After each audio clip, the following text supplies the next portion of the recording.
இந்த தமிழ் தாய் வாழ்த்தை 3வது இடத்திற்கு தள்ளி நம்ம தமிழ் மொழியை தமிழகத்தை இழிவுபடுத்தி இருக்கிறாங்க இந்த மத்தியில் ஆள்ற பாஜக அரசு.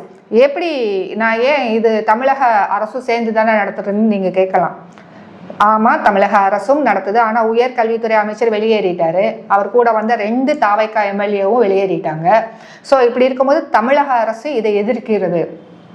ஆனா அவங்களுடைய எதிர்ப்பு இன்னும் வலிமையாகணும். வலிமை கொண்டதா இருக்கணும். சும்மா வெளியேறனால மட்டும் கிடையாது. அவங்க எதிர்த்து இன்னும் வலிமையா தமிழ் மொழி தமிழ் தாய் வாழ்த்து தான் முதல்ல இருக்கணும். சர்க்குலர் மட்டும் அவங்க விடக்கூடாது. மறுபடியும் இதை நடத்தி காமிக்கணும் அப்படின்றது நமது. தமிழ் தாய் வாழ்த்தை எழுதின அவருடைய பேர் கொண்ட இந்த யூனிவர்சிட்டியில இப்படி செஞ்சோம்னா தமிழ் மொழியை நம்ம ஃபர்ஸ்ட் பாயிண்டா கொஞ்சம் ஒதுக்கி வச்சிடலாம் அப்படின்னு நினைச்சிருந்தா அது மிகப்பெரிய தவறு. அதனாலதான் அதை தெரிஞ்சுக்கிட்ட பொதுமக்கள், இப்படி நடந்திருக்குன்னு தெரிஞ்சுக்கிட்ட பொதுமக்கள், மகளிர் அணி முதற்கொண்டு பொதுமக்கள் எல்லாரும்